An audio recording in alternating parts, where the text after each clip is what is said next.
جايز لي يا ابني مكان في النعشه رجاله هديله بالشبشب. عامل ايه النهارده؟ الحلويات والجمال. ايه يا ابني ده؟ النادي الاهلي بيمتعنا النهارده، بيمتعنا وما نكدش علينا. الحمد لله ما تنكدش علينا النهارده الاهلي بيفوز على سيراميكا وبيروح لنهائي السوبر المصري ومستني الفايز بين الزمالك وبيراميدز. ماتش النهارده جمدان يا جدعان، اقسم بالله. الشوط الاول في كميه الضغط اللي النادي الاهلي بيعمله يا جدعان. لا لا لا لا، ايه ده؟ ايه الجمال ده؟ انا اتمتعت. سيبك من اصلا في اخر 10 دقايق بدأنا نلعب 3-4، فاهم؟ حول التشكيله ل 3-4-5 تقريبا، حاجه كده، لانه نزل بيكهام فبقى بيلعب ب3 سنتر باك، طلع هاني وكوكا في نص الملعب مع بن رمضان وديانج. النهارده النادي الاهلي متعه كرويه. كان بيلعب 3-5-2 في الاخر، ايوه، لانه قال لك امن النتيجه بقى. فطالما يا باشا وصل لك الفيديو، انزل اعمل لايك واعمل اشتراك. خلاص يا جدعان، قربنا على 1000 متابع. يلا يا جدعان نكملهم النهارده باذن الله. الفيديو ده يوصل ل 20 لايك، وما تنساش تعملي فولو في الانستا، اسيب لك اللينك في اول كومنت. ويلا بينا، ليتس جو. النادي الاهلي النهارده بدأ بالتشكيله اللي انا قلت لك. انا ما ينفعش تريزيجيه وبن شرقي الاثنين انا مش متمتع بيهم في الملعب النهارده. لا، اتمتعت بما يرضي الله. الاثنين اداء جامد قوي، سواء بن شرقي سواء تريزيجيه. النهارده الاثنين عاملين اداء تاريخي عالمي. ان الاثنين اثبتوا بقى. طب ما احنا عندنا اهو ده ستروب، ده معلم، اقسم بالله بقول عليه من اول ما جه انه مدرب جامد، ياخد فرصته. على فكره في ماتش المصري اللي انا اصلا ما طلعت صورته لان كنت مخنوق والله، في ماتش المصري وعمل ماتش جامد يا جدعان. سيبك من جراديشار مضيع 700 فرصه واللعيبه مضيع فرص، بس هو عمل ماتش جامد في ماتش المصري ويحسب له دفاع كويس. النهارده الجون اللي دخل فينا من سيراميكا جون اهبل قوي، سوء تمركز من ياسر ابراهيم وياسين مرعي. انت شفت بالحاج لعبها فين؟ بالحاج لعبها من نص الملعب، لعب كوره من نص الملعب، او مش عارف اللعيبه تقريبا دفاع مش عارف يظبط الاوفسايد تراب او مصيده التسلل اللي هو عايز يعملها تقريبا. فجون اهبل داخل فينا ليه معرفش. جون يعني دفاع ساذج. احنا محتاجين مدافعين يا جدعان بما يرضي الله، ومحتاجين مهاجم. جراديشار حلو وكويس بس مش ده مهاجم النادي الاهلي. فالنادي الاهلي النهارده بدأ بمحمد هاني، قصدي محمد الشناوي طبعا في حراسه المرمى، محمد هاني وكوكا، ياسين مرعي وياسر ابراهيم. طبعا الاسطوره اليو ديانج والاسطوره مروان عطيه، الاثنين بيعملوا اداء النهارده يخرب بيت الجمدان. انا عمري ما اقتنعت بمروان عطيه وديانج في الملعب. النهارده لا، مروان عطيه في مركز 8 جامد، عندك اليو ديانج في مركز 6 جامد. اليو ديانج تاريخي، جددوا له يا جدعان. عندك كمان بن شرقي وزيزو وكمان تريزيجيه وجراديشار. النادي الاهلي نازل من اول دقيقه ضغط، لدرجه ان سيراميكا كانت مخنوقه عندها في التلت بتاعها، مش عارفه تخرج بالكوره، مش عارفه تمسك كوره. فضلت ضاغط لحد ما جبت الجون. طبعا عرضيه زيزو، يعني يا باشا بالكربون يا حبيبي، بالكربون فعلا. زيزو يعني فاهم العرضيات اللي بيعملها يا جدعان وهو مش شايف، يعني هو بيجري ترشق وهو مش شايف. ظبطت علشان تريزيجيه يجي من ورا ويخش بكل حلاوه وجمال يحطها في محمد بسام ده بيجي قدامي وبيبقى مانويل نوير. هو النهارده ما كانش مانويل نوير يعني بصراحه، بس لا يعني في المباراه اللي فاتت كان بيبقى بيجي قدامي انا بالذات، مش عارف ليه بيقلب على مانويل نوير وبقى بيطير في الجو قدامي. فلا زيزو النهارده برغم يعني انه عمل اسيست، بس اداؤه برضه لا مش احسن حاجه، لانه برضه راجل مش بيلعب في مركزه. هو شويه تلاقيه في اليمين، شويه تلاقيه في نص الملعب، شويه تلاقيه في الشمال بيسند مع تريزيجيه. فالراجل هو بيلعبوا صانع العاب، فكتر خير الدنيا تمام. علشان بعد الجون الاول، بعد ما الاهلي جاب الجون الاول، نقعد كده بقى والله العظيم، نقعد هنا على خدنا. الاهلي بقى رخى بقى، يعني الضغط اللي كان بيعمله، انت جبت جول دوس يا باشا، دوس اكتر، هات وجيب، هات التاني. لا الاهلي الفرقه زي ما تقول هدت، قال لك انا جبت جون، اهدى شويه مش عارف ايه، علشان يجي بالحاج يعمل اسيست للولا بتاعهم مروان عثمان. ده واد جامد، واد جناح. لا انا شفت له النهارده اكتر من لقطه، واد جامد بيرضي الله يعني. فيعمل بالحاج يعمل له اسيست غريب من دفاع ساذج، يخرب بيت السذاج. فين ياسر وفين ياسين؟ الراجل المساحه مفتوحه قدامه خالص. الحمد لله احنا كسبنا النهارده بجد. المساحه مفتوحه فيخش، وطبعا يعملها من ورا الشناوي لوب كده جميله، ويبقى 1-1 علشان يجي برضو سيراميكا برضو في الشوط الاول. لا ضغطت بعد الجون الاول وبدات تمسك كوره. طبعا الشوط الاول خلاص. انا محتاج بس اتكلم على النقطه بجد، الركنيات. هو احنا ليه مش بنستغل الركنيات؟ يعني احنا عندنا مشكله في الكرات الثابته ما بنعرفش نتمركز فيها، ده لو الكرات الثابته عكسيه علينا يعني، تمام. وبرده ما بنعرفش نستغل الكرات الثابته لينا. عندنا مشكله يا جماعه. يعني جبنا زيزو عرضيات وبتاع، بس ما بنعرفش نستغل ليه يا جدعان؟ احنا النهارده بتاع حوالي 12 ركنيه، ما فيش ولا واحده حتى اتسددت منهم على المرمى. يعني مش هقول لك واحده جت جون وواحده خطيره، ما فيش واحده اتسجلت على المرمى. كل الكور لسيراميكا، الركنيات بتتلعب لسيراميكا. ف يعني ده سلاح تقدر تضرب منه الخصم. يعني في ظل في منافسين، طبعا انت النادي الاهلي، ففي منافسين بتنزل عامله تكتلات دفاعيه قدامك، فده الطبيعي. لكن الركنيات دي، يعني ركنيه زي دي تقدر تفك لك التكتلات الدفاعيه دي، تقدر تجيب منها هدف علشان تتقدم على الخصم. احنا ما بنستغلش ليه؟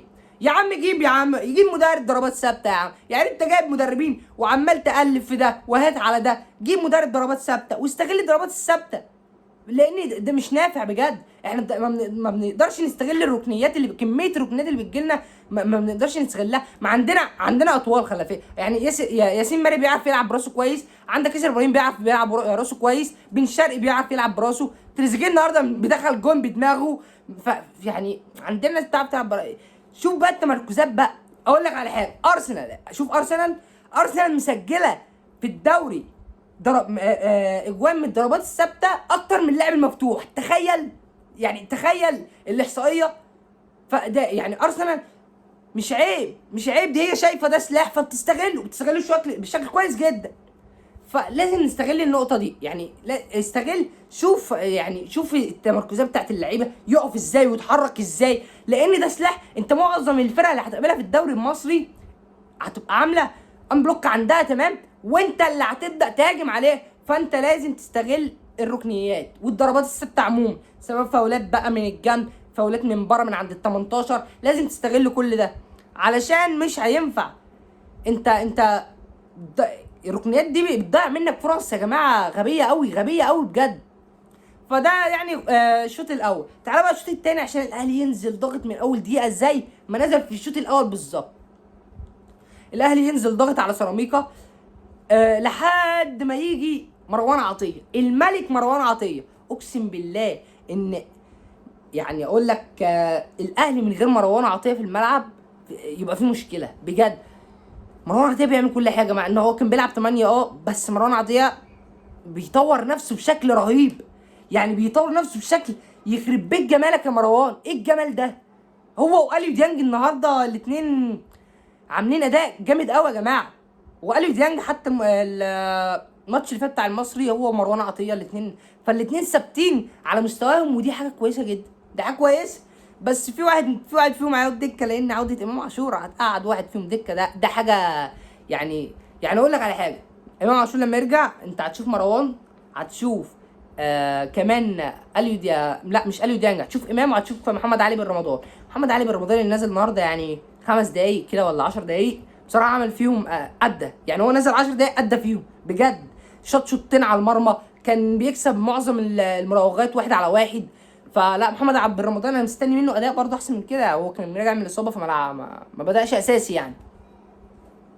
فالنهارده واحده من مروان عطيه لبن شرقي علشان يسندها كده، وجراديشار يخش. يعني انت شايف اللمسه بتاعت جراديشار فرقت. يعني لولاش اللمسه دي كانت الكره محمد بسام مسكها عادي جدا، كانت تبقى سهله جدا بالنسبه له. هي لمسه بس جراديشار حط فيها رجله تدخل جول. علشان ما نشوفش فرص خطيره قوي من سيراميكا عليك. وعايز اقول حاجه ليستروب تحسب له والله. يعني انا بدات اشوف تحسن في التمركزات الدفاعيه. يعني بدات اشوف انت النهارده على فكره فرقه سيراميكا فرقه جامده قوي يا جماعه. ما تستقلش بفرقه سيراميكا دي مصدره الدوري. علي ماهر عامل شغل جامد قوي مع سيراميكا عموما يعني، تمام، ونقلها في حته ثانيه. وما تتخيلش يعني لما تشوف سيراميكا هتلعب السنه الجايه كونفدراليه، ده اقل حاجه. لان سيراميكا هتلعب كونفدراليه، هتطلع واحد بره المنافسه في الكونفدراليه، يا المصري يا الزمالك. وهتطلع المصري تقريبا، غالبا هي هتطلع المصري. فاحنا ما شفناش فرص خطيره قوي لسيراميكا بصراحه. في كورتين الهجمه الاخيره كانت سيراميكا، هي في كوره جت لمست يد كوكا وواحده جت في ياسين مرعي. انا اهو اهلاوي، ما اعرفش هو ما حسبهاش ليه ضربه جزاء يعني عموما. فانا ما اعرفش بصراحه هو ما حسبهاش ليه، وانزلوا لي في الكومنتات هي فعلا دي ضربه جزاء ولا مش ضربه جزاء. انا ما اعرفش هو ما حسبهاش ليه، وحتى ما رجعش للفار. مش عارف بصراحه كان ايه النقطه في هنا. فالنادي الاهلي النهارده لا يسترب، يعني شغل مدرب بان من الماتش المصري عموما، يعني شغل مدرب بان من الماتش المصري مش الماتش النهارده. مدرب تفائل بيه، وان شاء الله البطوله بتاعتنا باذن الله، البطوله دي بتاعتنا. بس هو كل ده اللي حصل في الماتش، مفيش حاجه يعني كلام تاني. تعالى بقى نخش على تقييمات اللعيبه. تقييمات اللعيبه النهارده كويس الى حد ما، في ناس عليها كده العين، بس لا تقييمات اللعيبه كويسه. محمد الشناوي 6 من 10. ما اقدرش اساله بصراحه على جون الشوط الاول، على يعني جون الشوط الجون بتاع مروان عثمان يشيلوا ياسين مرعي وياسر ابراهيم اكتر من الشناوي. فالنهارده 6 من 10 محمد الشناوي. ياسين مرعي مستني منك احسن من كده، 5 من 10. لا ياسين في تمركزات منه غلط لسه. عايز مدافع معاه يكون مدافع خبره، ياخد منه خبرات ديت ويكون مدافع تقيل. فاحنا كده احنا محتاجين سنتر باك، ده حاجه يعني لا جدال عليها. تمام. ياسر ابراهيم زيه 6 من 10. يسال برضه عن الجون، لان الاثنين كانوا عاملين كده، وفي المساحه اللي في النص دي الولد جرى فيها مش طبيعي. فاهم. محمد هاني اداء كويس 7 من 10. بس ارجع على ما كنت ارجع. انا حسدتك ولا ايه؟ حسدتك يا ابني، ارجع يا ابني، والله كنت بتعمل حاجات جميله كده. كوكا مش عارف والله، يعني انا مش عارف. كوكا 5 من 10. سكيب كوكا على طول. تمام. خش على مروان عطيه 9 من 10. افتكاكات كوره، بيلعب بشكل، بيلعب هجوميا، بيقدر يسحب الفرقه من الهجوم من الدفاع للهجوم، بيلعب بشكل كويس. مروان عطيه جامد. مروان عطيه ثابت على اداء. مروان عطيه لا غنى عنه في النادي الاهلي. اليو ديانج النهارده شوف كم مره بيضغط، كم مره بيسترجع الكوره، بيحاول بقى يلعب بوشه دلوقتي لقدام. اليو ديانج 9 من 10 زي مروان عطيه. زيزو 7 من 10 عشان الاسيست. بما يرضي الله. انا مش هطبل لك، انا مش ماسك طبله. تمام. اداك هتأدي اداء حلو هقول عليك عالمي وفاجر ومفيش منك اتنين. هتبقى زي الخرا هقول عليك زي الخرا، بس خلصت. مش عشان انت جاي من الزمالك وبقى دي انت بقى الكوكتيليه ومش عارف ايه، لا. وحش حلو خلصت. تريزيجيه النهارده، تريزيجيه ياخد النهارده 9 من 10. يعني مجهود بدني النهارده بذل من تريزيجيه. كان معظم الواحد على واحد كان هو اللي بيكسبها. فتريزيجيه النهارده 9 من 10. عندك بن شرقي 9 من 10. بن شرقي اقسم بالله انا جايبك لان انا عارف امكانياتك، فانا مستني منك اداء النهارده. لا تعمل مباراه جامده قوي النهارده. تمام. سيبك من ان انت ما بترجعش تدافع واحنا عارفين الكلام ده، بس انت لا ادائك النهارده جامد قوي. بن شرقي 9 من 10. بن شرقي. جراديشار والله جراديشار بينزل يبني لعب. انا بيعجبني فيه قوي انه بينزل يبني لعب مع زمايله. معظم الكرات الهوائيه هو اللي بيكسبها عموما، يعني في اي فرقه بشوفه الكرات الهوائيه هو اللي بيكسبها. هو يا بيكسبها يا بيعمل فاول للنادي الاهلي عموما يعني. فجراديشار النهارده ياخد 4 ايه يا ابني، استغفر الله العظيم، ياخد 8 من 10. والجول التاني النهارده اللي جه عن طريق جراديشار والله يعني هي بتاعته.